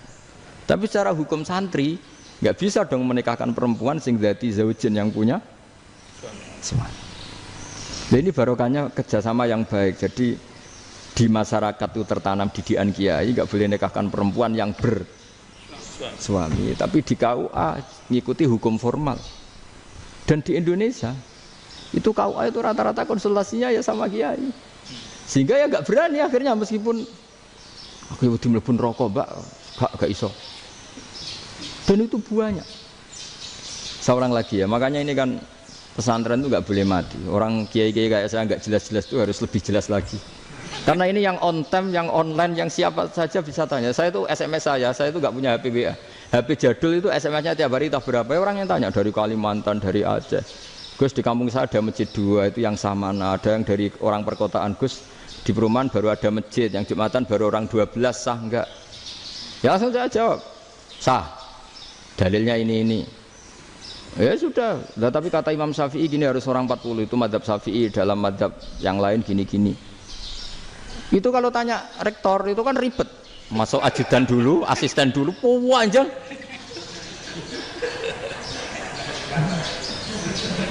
Wah itu kan ribet kan? Memanggil dosen dekan VAI dipanggil, dekan VAI nggak mau langsung jawab, cari dosen yang nekuni itu. Usul fikih saya nekuni itu baru seminar, nunggu dulu Mbak ini orangnya baru. Panjang ya? Bisa tutup Islam kalau kesuwen. Coba kalau tanya kiai kan enggak ketemu di jalan. Dulu Mbah Zubair kata Mbah Mun, saya termasuk santri yang diapresiasi Mbah Mun. Dhisik Mbah Zubair yang ngono, anak nong takok pesuan gak oleh. Gak takok ning kene. Jangan biasa ditanya orang ngadeg-adegan. Ya alhamdulillah ilmunya cukup, kalau enggak cukup ya kok sik. Jadi sebetulnya orang sopan itu ya agak-agak ada yang ditutupi sebetulnya. Mboten prayogi teng dalan nginjang mawon matur.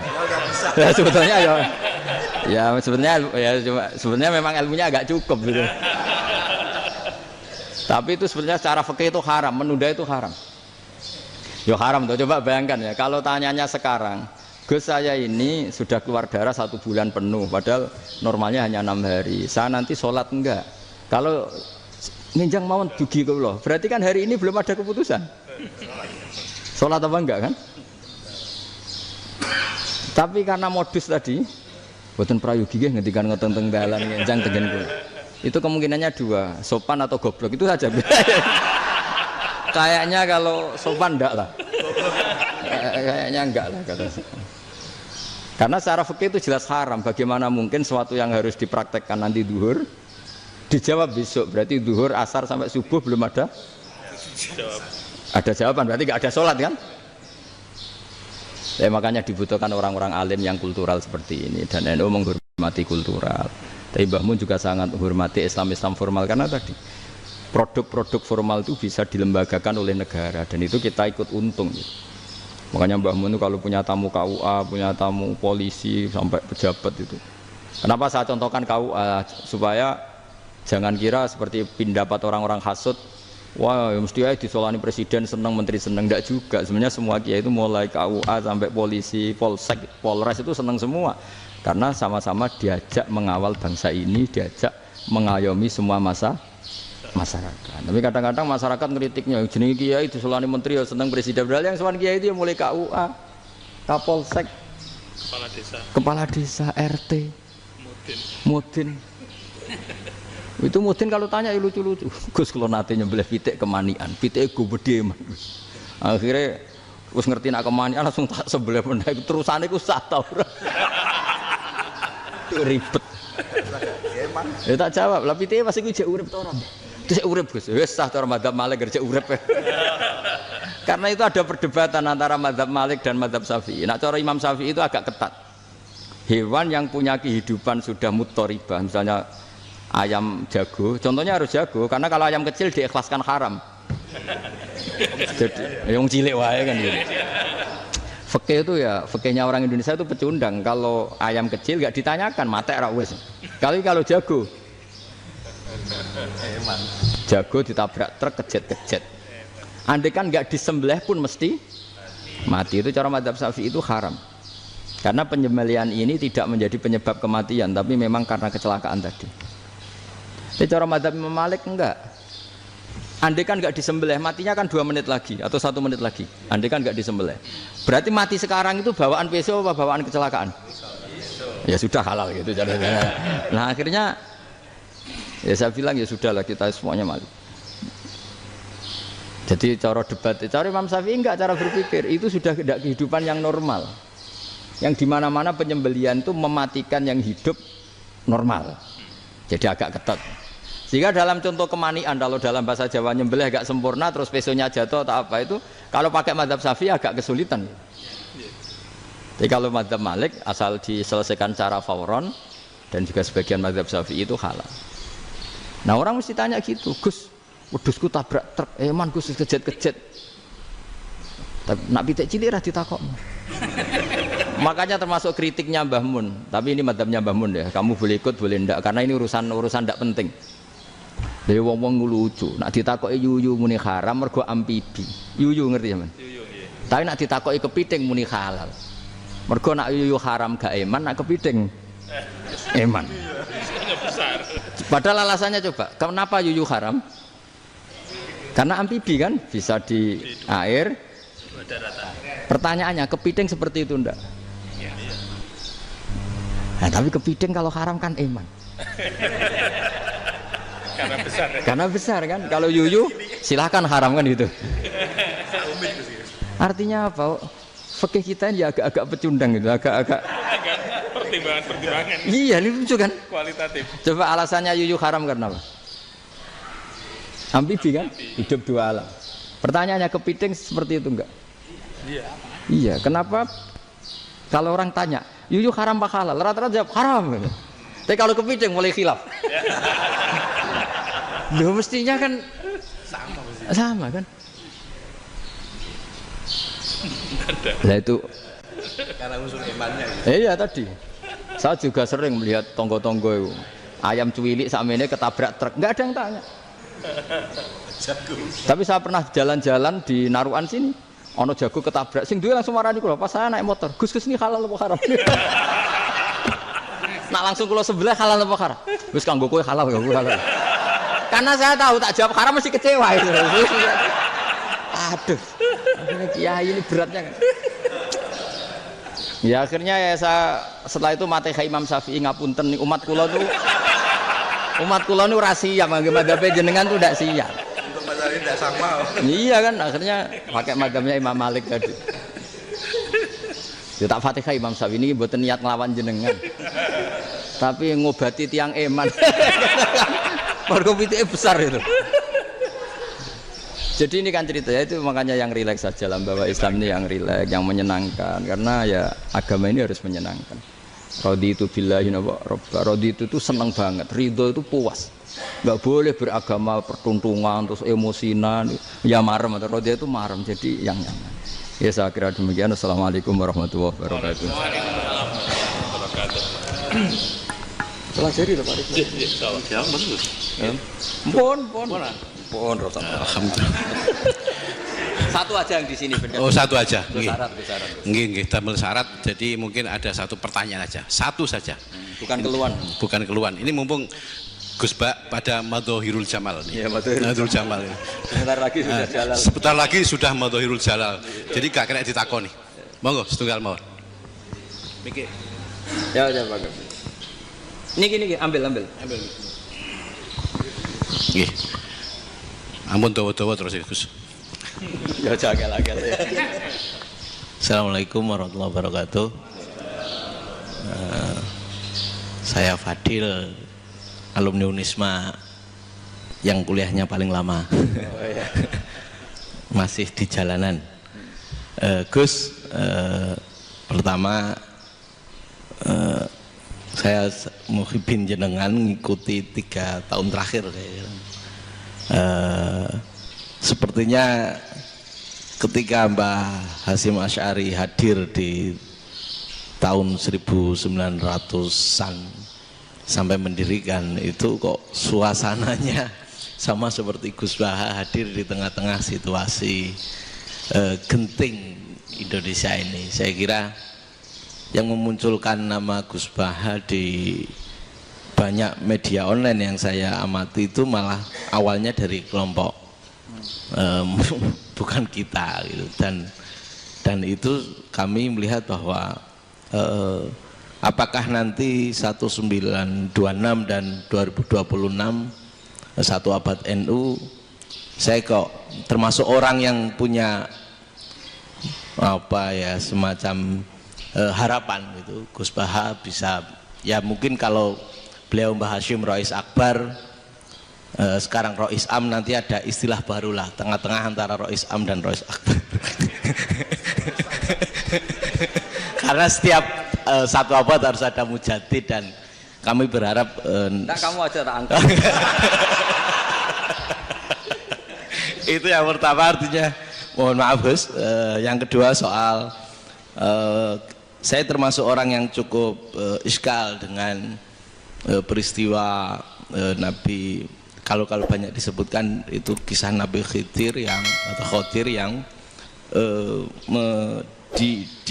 dari 3 cerita itu hanya satu cerita yang saya masih agak bingung soal di situ anak kecil itu pakai kalimat, kalau di Al-Quran itu pakai kotala, jadi pakai anak kecil itu dibunuh seperti itu. Jadi ada istilah yang apakah memang saat itu ada syariat yang membolehkan atau memang ada sesuatu yang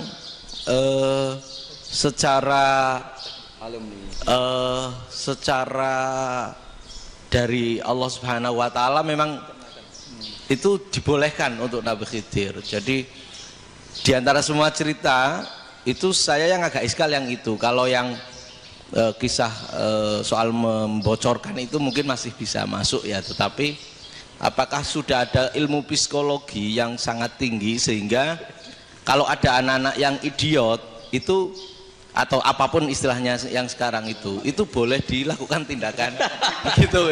Nah ini saya lebih provokatif dari Pak Rektor biasanya. Artinya mohon maaf karena pemahaman saya ada 2 pendekatan ilmu yang masuk, satu seperti Nabi Musa, yang satunya seperti Nabi Khidir. Mudah-mudahan ada sedikit penjelasan. Siap Gus, terima kasih. Dan yang terakhir mudah-mudahan karena Indonesia situasi terakhir saya kira kita ketahui lagi pandemi seperti ini Gus, jadi saya juga ingin pendapat Gus Baha, apakah ini situasi pandemi corona itu Allah sedang Madhohirul Jamal atau Madhohirul Jalal? Terima kasih. Assalamualaikum warahmatullahi wabarakatuh. Assalamualaikum warahmatullahi wabarakatuh. Monggo langsung mawon Gus. Ini provokatif ini kayak. Loh di situ aja kamu tanya kok terus mirip. Siapa Fadil ya? Dari peternakan ya? Peternakan. Tapi mau ngomong tafsir itu. mulai kacau peternakan ngomong tafsir ini mulai kacau. Nggak, ini ada yang hafal Quran ngaco, paling nggak setengah hafal. Nggak yang dari Unisma. Nggak begini, ayat itu kan ditutup wama fa'altuhu an amri, ya saya maknani wama fa'altu lan orang nglakoni ingsun hu ing kabeh sing kasebut an amri mergo kepinginanku ingsun. Jadi saya melakukan itu semua bukan karep saya sendiri. Jadi Khadir sendiri itu kamu untung tidak nekuni tafsir. Kalau nekuni tafsir yang kamu soal bukan Nabi Khidir, karena Nabi Khidir itu hanya satu orang. Yang kamu soal harusnya Israel. Itu tidak rektor, tidak kiai besar, tidak siapa saja dihabisin itu. Kenapa Israel tidak kamu tegur? Gimana hukumnya qatlul mukmin?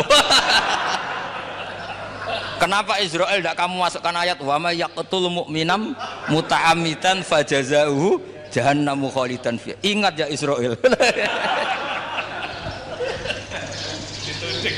Iya kan? Nah, Israel melakukan pembunuhan itu, kadang yang dipateni nyuwun sewu orang soleh betul. Tapi wae kabundut ya. Itu Israel juga tidak atas pilihannya, tapi karena perintah. Nah, Khadir itu bukan nabi syariat, kira-kira mirip kayak Israel, karena beliau bukan nabi syariat. Jadi ini agak aneh, ini kan orang nekuni tafsir kayak saya sampai berjilid-jilid kitab. Saya kemarin mata saya agak sakit karena saya nangis itu sudah 2 hari. Bukan mikir sampean, tapi mikir ilmu ini harus ada yang mempertahankan. Karena apa ya, nekuni ilmu itu kan ribet. Kalau yang nekuni ilmu terus dosen terus rektor itu ya agak ada fasilitasnya. Kalau nekuni ilmu kiai itu naruh keramat kan taqabbala wa minna minkum taqabbal ya karim. Iya, tapi saya alhamdulillah keramat, jadi ya tetap hidup itu. Saya ulang lagi ya. Harusnya Mas Fadil itu kalau nekuni itu yang disoal tuh Nabi Khidir. Nabi siapa? Apa malaikat siapa? Israel. Karena itu korbannya lebih banyak. Pertanyaannya, Israel kena enggak oleh aturan ayat wa may yaqtul mu'minam muta'ammidan fajazaahu? Kan enggak. Karena semua itu wa ma fa'altuhu an amri. Saya lakukan ini. Mungkin ngaji kamu enggak khatam sih, mau delok fakotalah itu. Itu Nabi Khidir pasti tersinggung, enggak baca belakangnya itu. Ya karena jurusan peternakan itu. Atau salah gurunya yang ngajar. Ya. Daripada nyalakan satu orang mendingan 2 ya. Jadi kalau ngaji itu khatam, sehingga ngerti ayat itu kan ditutup wa ma fa'altuhu an amri. Nah, menurut Ibnu Hajar Al-Asqalani yang nyarai Bukhari, dan ketika itu cerita tafsir ayat itu, wa hadza dalilun ala anna Musa afdhalu minal Khadir. Justru ayat-ayat itu menunjukkan Musa itu lebih utama ketimbang Nabi Khidir, karena Nabi Khidir monoton melakukan apa saja yang diperintahkan Allah, sementara Musa tetap dengan gugatan syariatnya. Beliau gak terima ada orang main membunuh. Aqtal tanafsan zakiyatan bi ghairi nafs laqad ji'ta syai'an nukra. Nah, sur'atu Musa ila nahyil munkar itu menunjukkan beliau Nabi ulil azmi. Jadi Nabi Musa langsung sikap, wah ini tidak benar kamu, padahal sudah ada perjanjian, kamu tidak boleh bantah. Tapi Nabi Musa lebih ngeboti syariat, lebih memihak syariat, nahi mungkar itu wajib. Justru itu menunjukkan derajatnya Nabi Musa fauqal Khadir. Makanya Nabi Musa tetap gugat, nggak bisa dong, ini nafsan zakiyatan kok kamu bunuh. Maka itu jadi ilmu. Nabi Khidir pada akhirnya nyuwun sewu ya tidak bisa jawab. Makanya beliau menutup wa ma fa'altuhu an amri. Sebenarnya saya sendiri itu ya tidak punya alasan. Jadi kalau Israel kamu tanya, ini gimana ini wong melarat mulai cilik, meh sugih mbok pateni. Mbok yo baro ben sempat sugih itu. Ini kuliah paling lama urung sempat urip penak. Nah itu kan mbok yo mateni wong kira-kira nek wis sempat mapan sempat. Lho andai kan Israel pakai aturan syariat kan mateni orang kan ya dikira-kira lah. Jadi itu tidak ada hubungannya tadi dengan ilmu yang kamu katakan urusan psikologi, anak itu tetap semuanya haram dibunuh, nggak boleh. Ya jadi tetap, makanya ini pentingnya ngaji khatam itu tadi. Jadi pada akhirnya Nabi Khidir itu ada punya alasan, hanya ngendikan wa ma fa'altuhu an amri. ngerti. Pada akhirnya yang paling pokok yaitu semua ini saya lakukan saya sendiri itu tidak tahu karena perintah. Jadi untung kamu gak nyual Nabi Israel. Kalau nyual diinjem ribet kan. Ini orang tadi pas seminar Gus Bak ngeritik saya. Wah. Jadi itu pinter kamu. Yang kamu soal Nabi Khidir. Jadi enggak itu. Ya kalau nyual Israel resiko tinggi itu, resiko tinggi. Tapi yang jelas gitu ya, makanya tradisi pesantren seperti ini harus terus karena yang punya tradisi khatam. Saya tuh kalau ngaji kitab tidak khatam tuh tersiksa karena tadi kadang-kadang yang depan-depan tuh tidak jawabannya di belakang. Tadi wa ma fa'altuhu an amri. Dzalika ta'wilu ma lam tasti alaihi sabra. Jadi ya sudah kira-kira seperti itu. Wajar kamu tidak sabar, wajar kamu tidak itu memang saya sendiri sebenarnya juga paham itu. Jadi cara basa Jawa niku wajar saya kira paham. Wajar aku dhewe ku ya ora paham. Wong aku ya mau nglakoni gitu. Jadi sebetulnya sama-sama ada itu kan. Ini jenenge wa ma fa'altuhu an amri. Udah ya? Ya,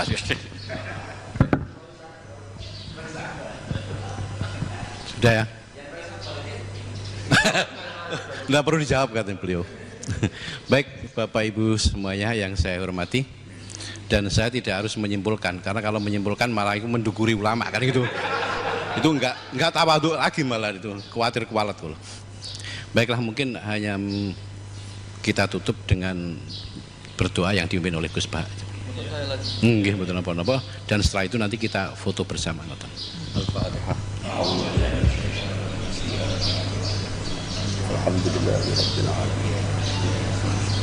Ya Rabb ya